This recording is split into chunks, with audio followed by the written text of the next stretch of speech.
So guys, Barrister Deji has finally finished Wike, and how can Wike survive this? This is the most bitter truth. Yes, this is the most bitter truth I have ever heard concerning Wike. Those people that are still thinking and hoping on the coming 2027 Nigerian election that it will change. I'm sorry to tell you guys that Tinubu will still continue. And we all know that we are living in lies. And we all know that Tinubu has been busy putting his people in the main position in Nigeria. And Wike is making sure that the judiciary are comfortable building houses and doing so many things so that Tinubu will continue. And guys, tell me how Tinubu will not continue. For those people that are still hoping that Nigeria will change, sorry for you.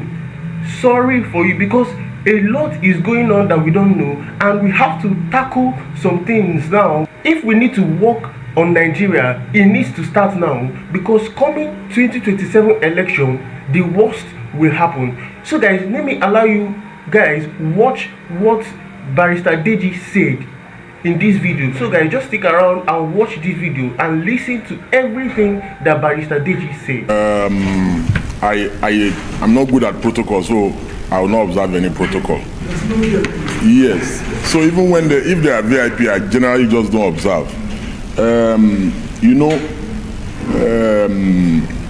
Adeyo was my best friend, like we all know.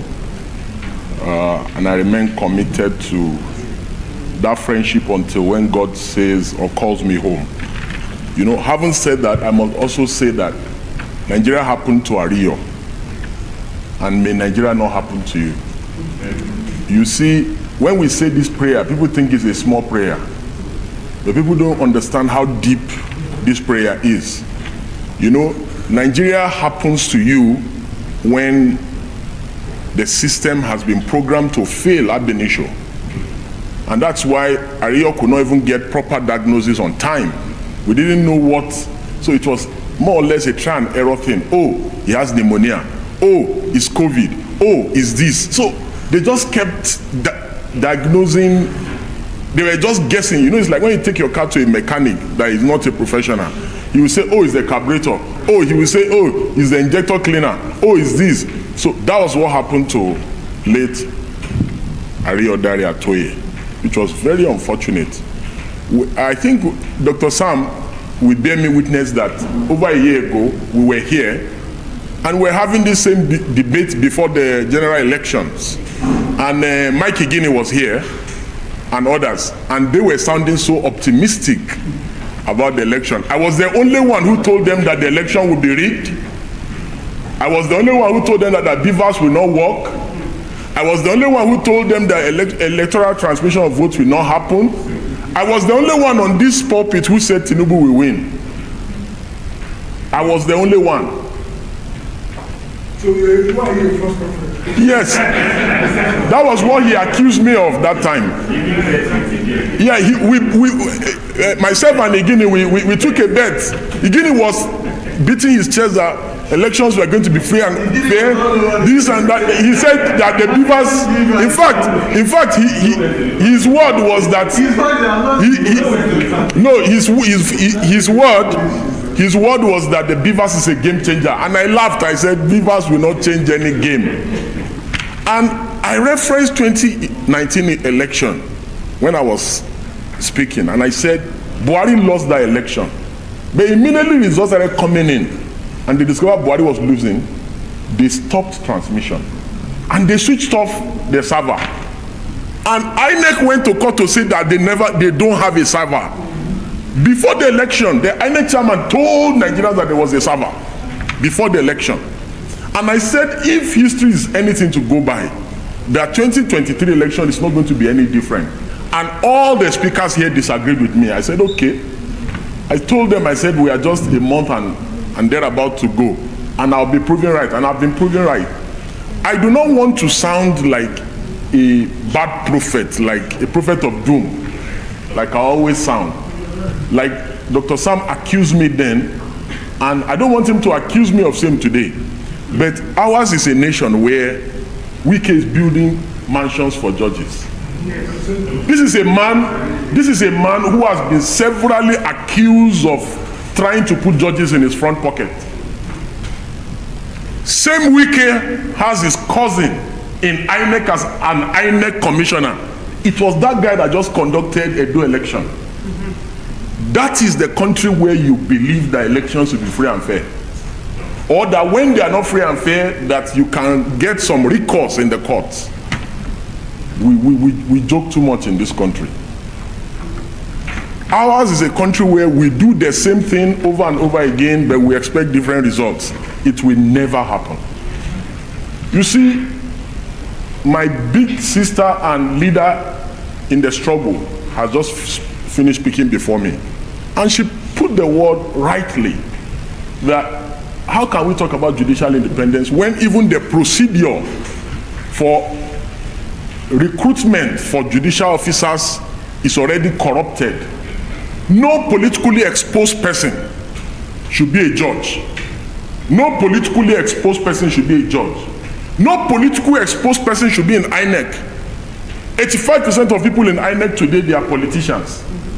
Look at the woman we took to court. I took Professor Rufus to court. She's an APC card carrying member in Bayelsa. APC card carrying, me and her, we are still in court. And she was appointed an INEC national commissioner.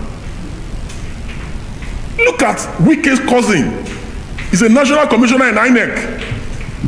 Wike's wife is a judge of the Court of Appeal. Politically exposed persons should not go anywhere near our judiciary. Politically exposed persons should not go anywhere near EFCC.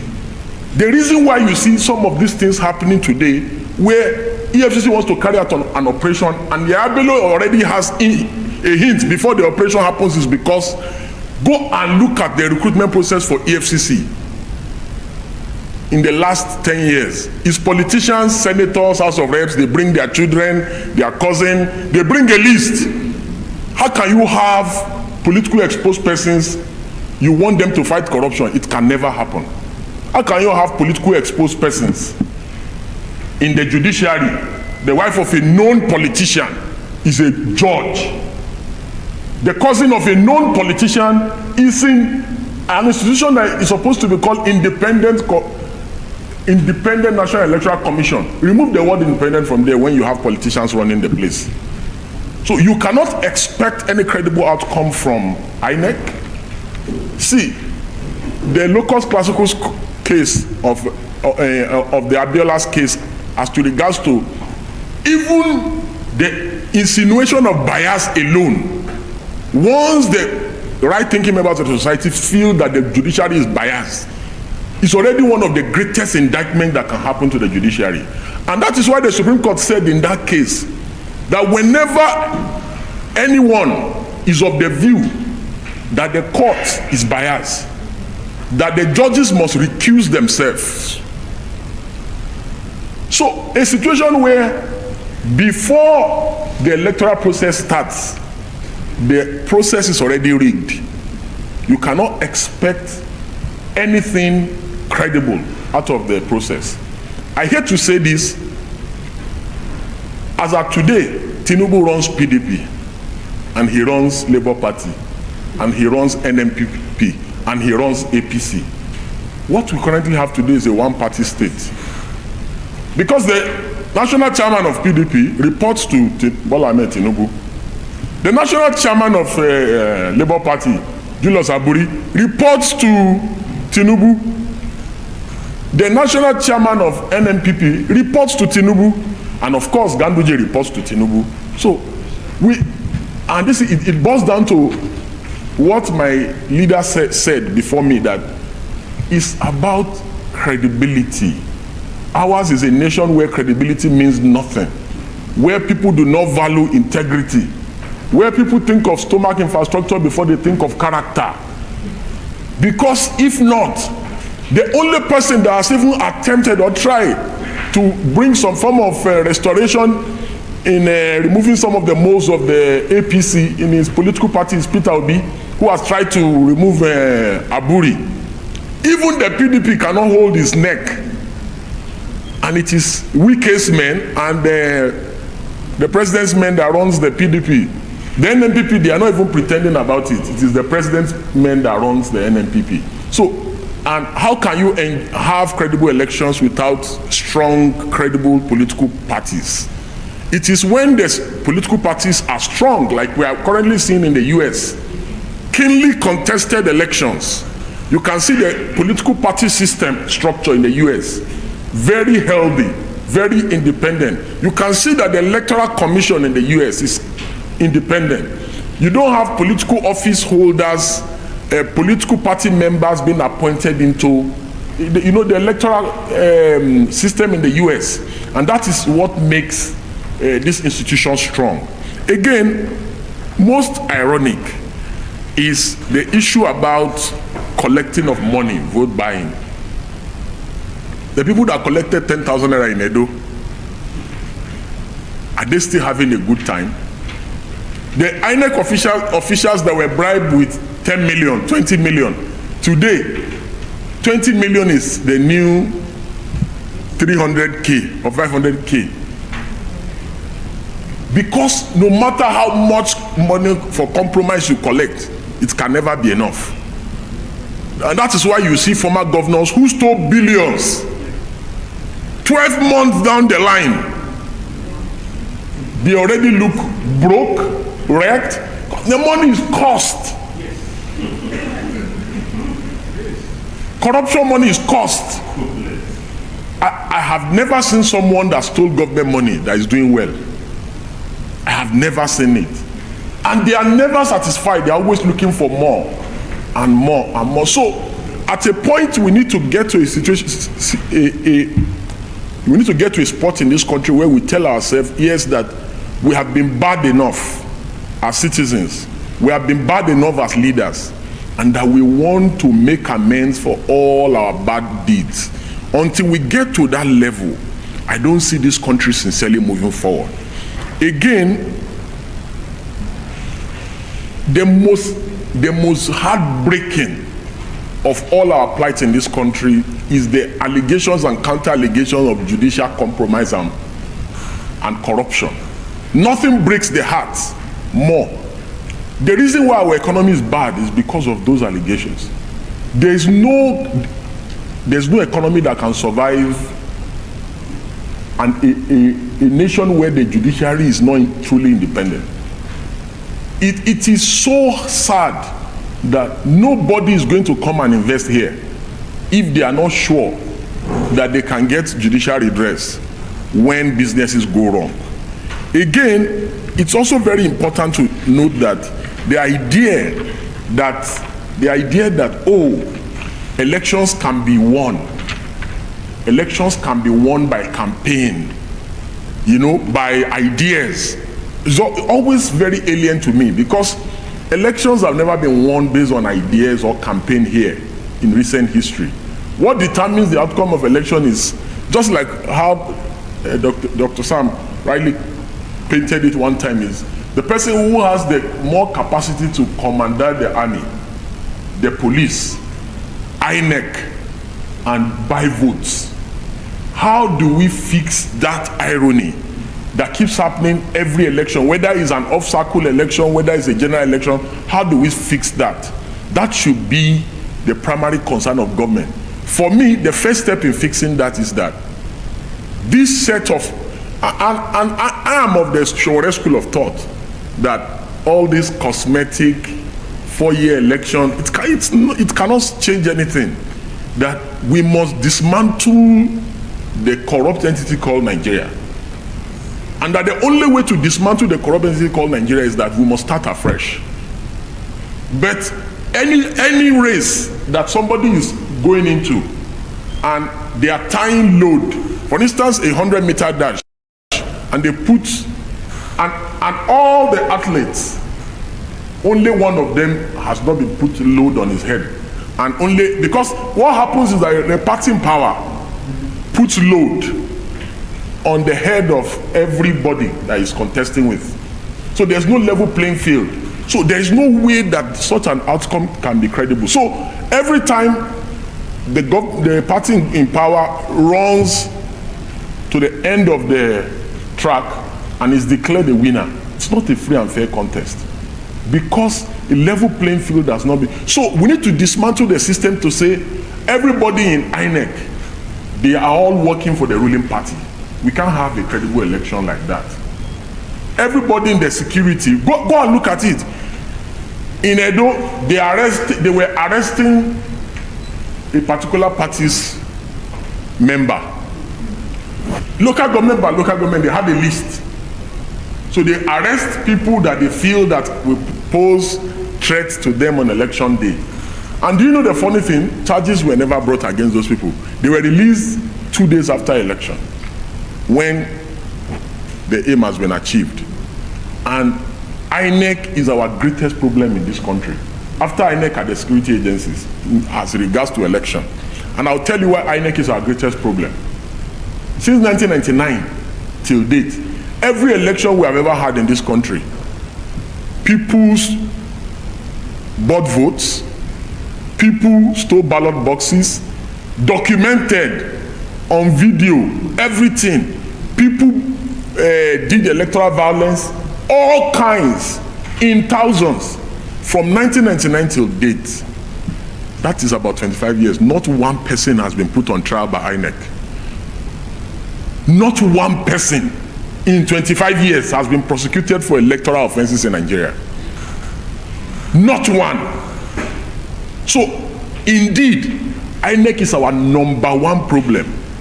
The security agencies and our law officers are our second problem. And listen, very simple. Charges can be brought against all the people that perpetrated electoral malpractice in Edo. But the reason why they will not bring charges against them is because INEC does not have the political will. The president will not do it. Our law officers will not do it. So it is until you do it that we can now hold the judiciary accountable and responsible that, oh, we have filed charges against them, the judiciary has set them free. So while we can cry and complain about judicial complicity in the ongoing problems in our country, the most culpable is INEC. Because, in fact, we had written to INEC that if you do not have intentions of prosecuting people in Edo, that we will assist you. We will help you prosecute, because we know for a fact that more than 100 people were arrested in Edo. But all of them have been released. Just like all the people that are going to be arrested in Ondo, Osun, and all the other elections. They will arrest them for camera showing on election day. And after that, they just set them free. So any nation where people do bad things and there's no repercussion, such a nation cannot develop. Whether it is electoral malpractice, whether it is crime simpliciter, whether it's misdemeanor, whether it's criminal offense, whatever it is that people commit crime. Because electoral crime is a crime. And it's a crime against the state. It's not a crime against a political party. It's a crime against the state. So the reason why there will always be vote buying is because people are buying votes, they arrest them and they release them. So why are you telling me that they should not buy votes in Ondo? Of course they will buy votes in Ondo. So in closing, what I will recommend in terms of recommendations is, number one, we must work towards a more independent judiciary, and a judiciary that is immune from executive, legislative, and individual interference. And that our judicial officers must be people who are immune from political interference of any sort. Secondly, we must have an electoral system, an electoral commission that is truly, truly independent. Independent in the sense that this commission must be immune from political interference of any sort, and these may require necessary amendments to our existing laws. Additionally, we must have a truly independent law enforcement systems that ensures swift prosecution of electoral offenders in our country. This is the only way that we can truly honor the memory of our late friend, brother, cousin, and confidant Adeyanju Angrily Ttears, who led a life of service, to his motherland, who left a selfless life towards promoting rule of law, towards promoting judicial independence, towards promoting electoral development in our country. And finally, we must have truly a political class who are willing to challenge the system, who are willing to do the work of opposition instead of having deals, striking deals and having midnight meetings with people in government and compromising at the slightest opportunity. The PDP, Labour Party, NNPP must all come together, strive together as one indivisible opposition. They must stop splitting votes, because by doing so they help the Bola Ahmed Tinubu rogue government. That if they are not united as one single whole, they will yet again work together for the re-emergence of Bola Ahmed Tinubu in 2027, so that he can unleash more harm upon our country and upon the citizenry. That all political actors must come together to ensure that Nigeria is salvaged from this ruthless and heartless regime of the Bola Ahmed Tinubu, and that if they do not do so, that they will wail for the next 4 years after this current term expires, and that they may think that election is all about popularity contest, as I believe and I guess that many of them use elections as a way of fundraising. You know, but I am convinced that yes, they may not suffer as much as the people who are currently queuing to buy fuels at the petrol stations, but I'm convinced in my mind that they will face a greater repercussion of political persecution, because like we have seen, protesters are arrested for treason. Bola Ahmed Tinubu may become more brazen after he secures the second term, and he may even put some of them in jail. You know, so while they may be comfortable and rich, but they should not put it past Bola Ahmed Tinubu that he may even attempt a third term. So the best time for political actors to come together is now. God bless everyone. Thank you. So guys, this one was loud and clear. We all know how these politicians are so desperate for power. If we leave Tinubu now, he will even work for more than 8 years, because we know what he can do. This man have talked a lot. He have opened so many revelations about what is going on in this country, and we Nigerians, we need to wake up. Yes, we need to wake up, because if we say that we need change in our country, the change has to start now. We have to start working together as one Nigeria to make sure that there is change in our country. So guys, that will be all for now. Please, you can leave your thoughts down in the comment section, and do well to subscribe to my channel. Thanks for watching.